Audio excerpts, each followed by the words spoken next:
Bill Moyers, it is delightful to have you in our studio. I'm pleased to be here.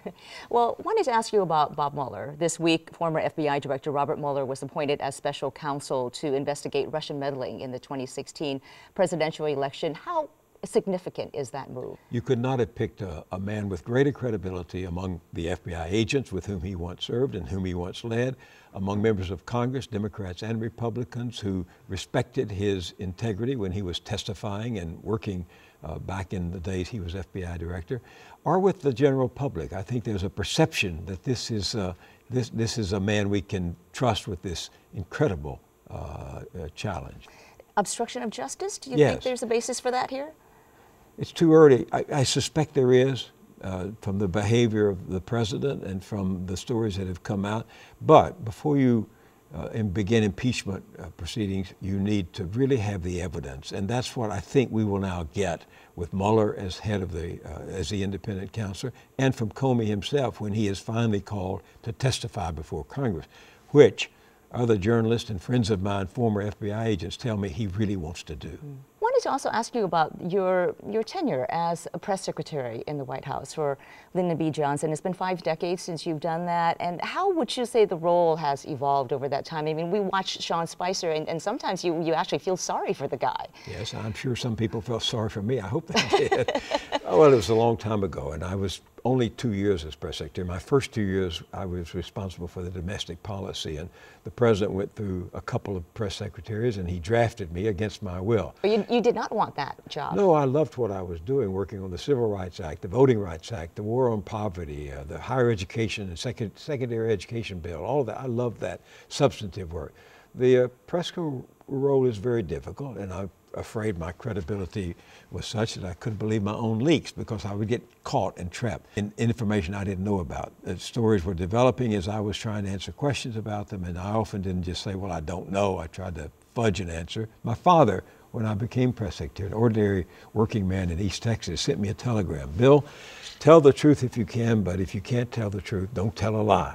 And I tried to follow that. Sometimes I fell into a questionable area. It was never intentional, but it was very difficult. Johnson was a different man from Trump, although he has some characteristics: paranoia, distrust of the press, ego.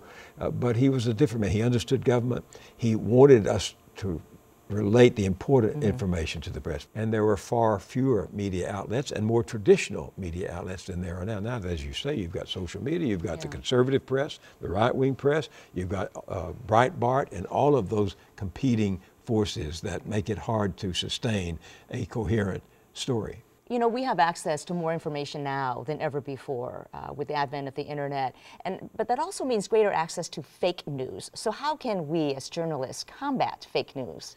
Most people, if confronted by a fact that subverts their belief system, if it challenges their belief system, they will stay with their belief system. They will not change what they believe in order to acknowledge the fact. Why? Because our belief systems sustain us day by day. Our religious views, our political bias, our understanding of science or anything else, we stick with our belief system, which supports us in a very turbulent world. And facts can be very disturbing. Facts can upset your worldview. And unless you have the strength within and the assurance of the material, of the information, you tend to cling to what gives you solace, what gives you comfort, what gives you a way of being in the world that's so changing so rapidly that you can hold on to who you are and what you think.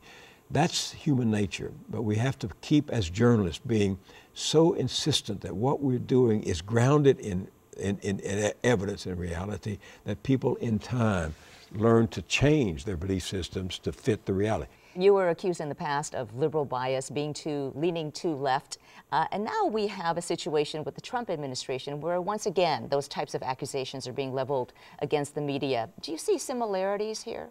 We are constantly bombarded, not only by information but by propaganda.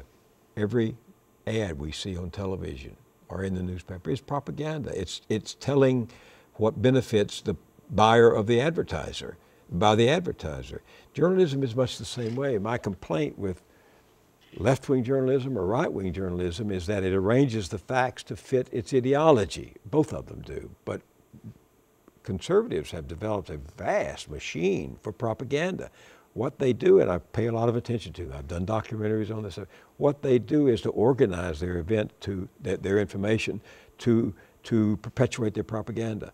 And that's not the role of journalism. I cannot consider them journalists, because journalists, as I've say to the boredom of people, is about getting us to verifiable truth. How can we do a better job of that, though? Because we have machinery now, the Fox network, and Roger Ailes, of course, just passed away this week, but he built up the Fox network into what it is today, and they are constantly telling the same kinds of things that the Trump administration is saying about the rest of the media. So how do you fight that? You know, an organization that has developed a culture of harassment of other people, of women, immigrants, whomever, an organization whose character is formed by a tolerance for humiliating other people and harassing other people cannot be trusted to be delivering the news. You cannot separate the integrity of your broadcast from the integrity of your employees. Bill O'Reilly came after me time and again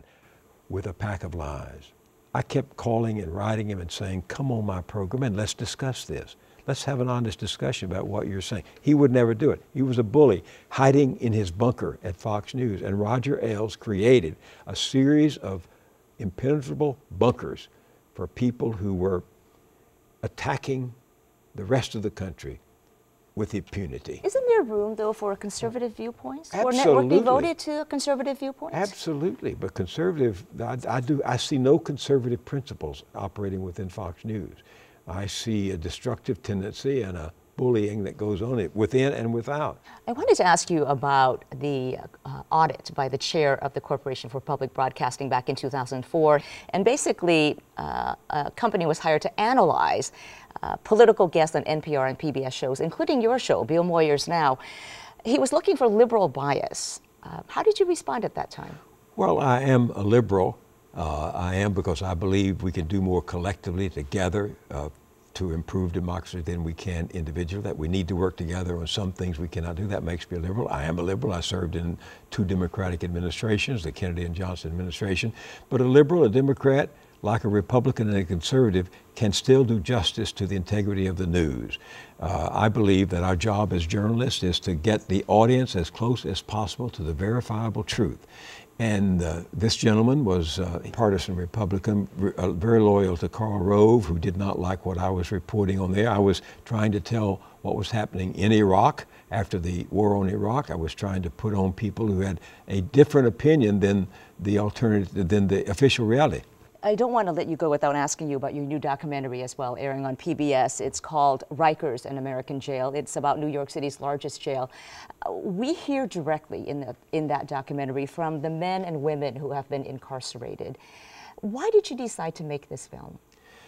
Because mass incarceration has become a scandal, a failure, and a stain on American democracy. Mass incarceration has become the sharp edge of racism in this country. It falls most heavily on people of color, people who are poor, and upon young men in particular. African Americans in this country are 6 times as likely to be arrested as whites. Hispanics in this country are twice as likely to be arrested as whites. It's also become an assault on democratic principles of fair play and humanity, and we've got to reform. We were on the way to criminal justice reform before the last election, and now President Trump and Attorney General Sessions have in effect started the war on drugs again, which sent so many young people to prison. They have the philosophy of lock them up and throw away the key. So we're regressing on this very important practice of democracy. One of the lines that stand out for me in that documentary is near the top when you have one of the inmates saying that as you get to that jail, it's like entering the belly of the beast, and that it was so memorable.